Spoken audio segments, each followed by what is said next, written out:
হচ্ছেটা কি? কেন খাপাচ্ছ পাগলিটাকে? না না, সত্যি কথাই বলছি। কেউ ভালোবাসেন, তবে মধুরকে বেশি, তোমাকে একটু কম। কম?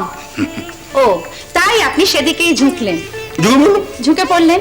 হ্যাঁ, ঝুঁকুন ঝুঁকুন, ঝুঁকে থাকুন, তারপর আপনি পড়ে যান। পরিজন মানে পড়ে যাবো কি? তারপর তারপর কি? তারপর কি? আমার কথা শুনে রাখুন। বাবাকে যদি কামার পুকুরে পাঠাতে হয় তো আমার শর্ত অনুযায়ী পাঠাতে হবে। আমার কথা না শুনে বাবাকে কি করে কামার পুকুরে পাঠানো হয় আমিও দেখব। শর্তটা কি একবার শুনি। শুনবেন? শুনুন তাহলে। সেখানে সেখানে 24 ঘন্টা বাবার সেবা যত্ন ভোগ সব আপনাদের করতে হবে। বাবা সেখানে কষ্ট করে দিন কাটাবেন আর আপনারা সুখে জীবনযাপন করবেন, এ আমি কিছুতেই হতে দেব না। মানে আরে বলো কি, মানে আমাদেরও কি কামার পুকুরে গিয়ে থাকতে হবে নাকি? কেন কেন পারবেন না? হ্যাঁ পারবেন না? বাবা বাবা সেখানে গ্রামের জল কাদা বিলাসী জীবনের অভাব সব সহ্য করে পড়ে থাকবেন, আর আপনারা থাকবেন না কেন? কেন থাকবেন না? কেন পারবেন না? আপনারা বাবার থেকে কোন অংশে তালে বসুনি? হ্যাঁ, আপনারা জমিদারির মালিক, তাই না? জমিদারির মালিক। শুনে রাখুন, বাবা হচ্ছেন সমস্ত জগতের মালিক, আমার বাবা হচ্ছেন জগদীশ্বর। কি কাণ্ড! না, যেমন ঠাকুর নাড়িয়েছ, এখন বোঝো ঠেলা। আমি চললুম। এই দেখো, এটা তো চলুন মানে, আরে হা করে হেঁটে চলেন। আরে কি বিপত্তি! আচ্ছা, এটা কি ঠিক হলো? কোথায় তুমি আমার শালিকা সুন্দরী, তাহলে এখন দেখছি হয়ে উঠলে এবারে শালিকা ভয়ঙ্করী। হ্যাঁ, আমার শেষ কথা, বাবা গেলে হেসেল যাবে, ভান্ডার যাবে, সব যাবে। সেখানে শিবের সংসার, মা অন্নপূর্ণা আঁচল বিছিয়ে না রাখলে বাবার আমার কষ্ট হবে না বুঝি? কষ্ট হবে না?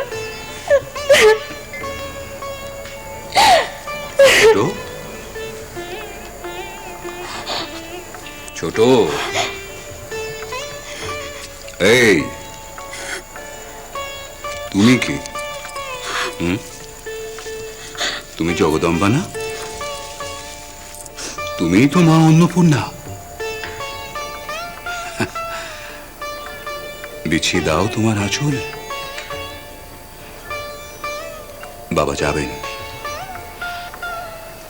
আর এক নতুন অধ্যায় শুরু। জন্মভূমি সন্দর্শন।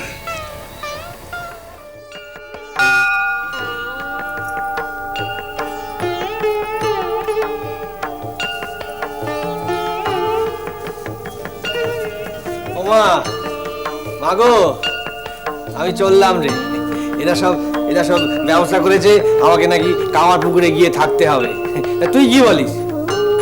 হ্যাঁ, বেশ, তোর যা ইচ্ছা তেমনই হবে। আমি কি তোর মন পেলে কিছু করতে পারি রে? হ্যাঁ, হ্যাঁ, তোমরা গিন্নিমণি না তো দেখছি মথুর বাবু কি সাথ দিলে? হ্যাঁ, কি জানি বাবু, বুঝতে পারছি না এর মধ্যে আবার অন্য কোনো তাল আছে কিনা।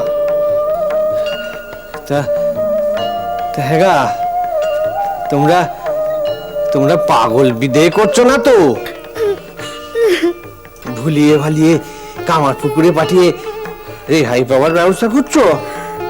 কি গো ও গিন্নি, এসব কি বলছো বাবা?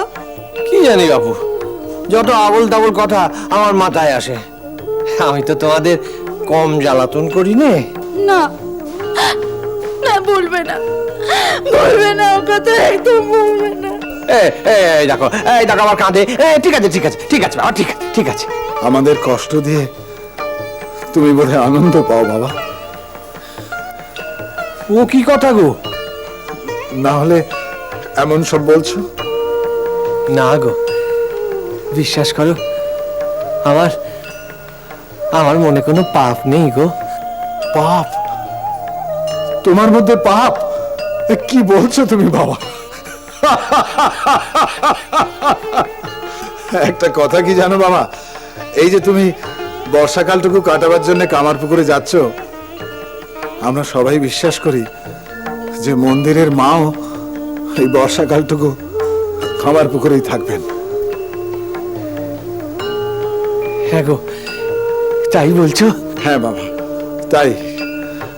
তুমিই যে মা, এ তো স্বয়ং সিদ্ধ বাবা। আর সেই জন্যে ছোট ছোট তোমার জন্য কি ব্যবস্থা করেছে তুমি জানো? ওই যে বাবা, ওই যে ওই বস্তা ঘোড়া সব ডাই করা। তাই তো দেখছি গো। তা কি আছে ওতে? সেখানে তোমার যাতে কোনো কষ্ট না হয় তাই সবটুকু খোরাকি আমি সঙ্গে করে দিয়ে দিয়েছি বাবা।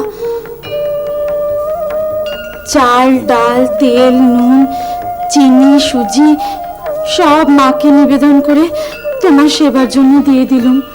আর আর ধুতি, চাদর, একজোড়া বেনারসি শাড়ি, চেলি সব তরঙ্গে ভরে দেওয়া আছে। ও বাবা, কি করেছো কি গো? হ্যাঁ বাবু, হ্যাঁ বল। এই গরুর গাড়ি তো জুতেরে আছে। ও, গরু গাড়ি এসে গেছে? আর মুটে এনেছিস? আগে হ্যাঁ। তাহলে মুটেতে ডেকে এনে এই মালগুলো ওর উপর তুলে দে। আচ্ছা, এই মোটারা, এই জি হুজুর, আরে এদিকে এদিকে আসো, এদিকে আসো। এই তো তা দিত।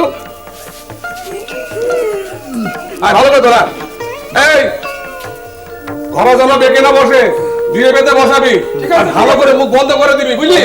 যা শিখে যা। এই ভালো করে, আরে শোন, ভালো করে বসাবি কিন্তু, একটা যেন না পড়ে। হ্যাঁ দেখো, এই ভৈরবী মা আর হৃদয় রাম কি তৈরি? সে আর বলতে, দুজনের তো ওহি নকুল সম্পর্ক। হ্যাঁ, কিন্তু হলে হবে কি, দুজনের সামনের গাড়িতে একেবারে সেটে বসেছে। ভারী তো। কেন গো, কেন? যদি আপনি তেনাদের একজনকে ফেলে চলে যান অন্যজনের দখলদারিতে। বোঝো। ও তো বলো বাবা। শোনো, তোমাকে একটা কথা বলি। ওই আমার গব্বদানি রইলো, তাকে একটু দেখো গো, তাকে একটু দেখো। ও, তুমি কোনো চিন্তা করো না বাবা, ঠাকুমা আমার কাছে আছে, কোনো চিন্তা নেই। জানি গো, জানি। দাঁড়াও বাবা। শুধু মা ভবতারিণীকে প্রণাম করলেই হবে? তাই এই ভাগীরথী এখানে রয়েছেন না, তাকে কি ভুলে যাব? হ্যাঁ, কি গো রবীন্দ্র দাদা, এমনি রওনা দিয়ে চলে গেলেই হলো? কতদিন এই পুণ্য বাতাসের ছোঁয়া, পুণ্য বাড়ির স্বাদ থেকে বঞ্চিত থাকবো। তা মায়ের আশীর্বাদটুকু নেবো না নাকি? তা আমি কেমন করে বুঝবো? এদিকে সবাই অস্থির হয়ে পড়েছেন, ওই বামনি মা, হৃদয় ঠাকুর সবাই তালা লাগাচ্ছেন, সে তো এদিক ওদিক হাঁকাহাঁকি শুরু করেছেন। আমাকে তো বললেন তুমি নাকি পঞ্চবটিতে ঢুকে গেছো। তা ঠিকই তো বলেছেন, আমি তো পঞ্চবটিতেই যাব, ওখানেই তো যাচ্ছি এখন। সেখানে আবার কি? বাহ, মন্দির ছাড়লুম, মসজিদ ছাড়বো না মানে? পীর বাবার কাছে যাব না? গুরু গোবিন্দ পীরকে বলবো না? তার অনুমতি নেবো না? শ্রীরাম কৃষ্ণ